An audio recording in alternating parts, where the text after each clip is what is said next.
இந்த மக்களை கொஞ்சம் போய் பாருங்க, தன்னிலவு நிலவு இல்லாமல் இருக்கிறார்கள். ஏதோ மந்தம் பிடித்தவர்கள் மாறி திரிகிறார்கள். என்ன நடக்கிறது என்று அவங்களுக்கு விளங்குதில்லை. சாதாரணமான பாதிப்பல்ல, பயம் தாண்டவமானது. ஓரிரு நாளுக்கு பின்னால் ஒரு வதந்தியை பரப்பினார்கள் அல்லவா? டேம் உடைய போகிறது என்ற ஒரு பொய்யை பரப்பினார்கள் அல்லவா? சொல்கிறார்கள் மஹ்ஷர் மைதானம் தோத்து போய்விட்டதா? யாரு எவரும் அடிச்சு கொண்டு 3 பேர் வஃபாத், அதில் ஒரு பெண் மிதிபட்டு மௌத்தாகினார். ஒரு ஆலிமுடைய மனைவி 3 மாத கற்பம்.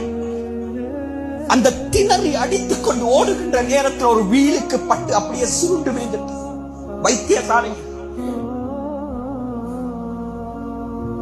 கண்ணியமானவர்களே, நன்றி செலுத்த கடமைப்பட்டிருக்கிறோம். ரப்பு சொல்றான், பயத்தை கொண்டு சோதிப்பேன், நான் உங்களை பட்டினியை கொண்டு சோதிப்பேன். கொஞ்சம் நேரத்தை ஒதுக்கி போங்க. ஒரு பார்சல் சாப்பாட்டுக்கு படுகின்ற பாட்டை பாருங்க.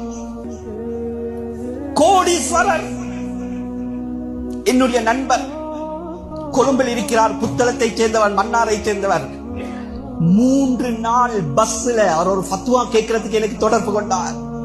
வெள்ளிக்கிழமை ஏறினது, திங்கட்கிழமை தான் ஊருக்கு போய் சேர்ந்தேன். ஹஸ்ரத், ஒரு சொட்டு மிடர் தண்ணீர் கிடையாது, ஒரு பிடி சாப்பாடு கிடையாது.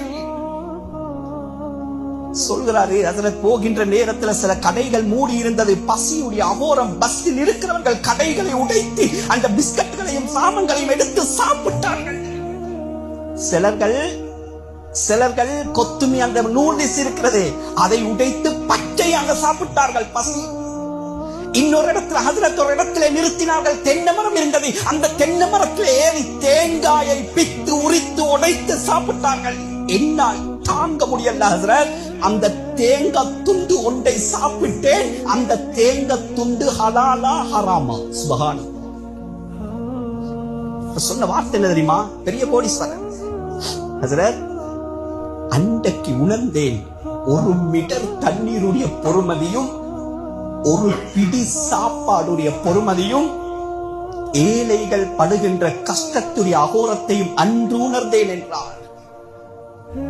பசியை கொண்டு சோதிப்பேன் அல்லாஹ் சொல்றான். நஷ்டம் ஏற்படுத்தி லொஸ்டாக்கி சோதிக்க வேண்டிய தேவை அல்ல. ரப்பு நினைத்தால் ஒரே ஒரு இரவில் சோதிப்பான். இது சோதனை.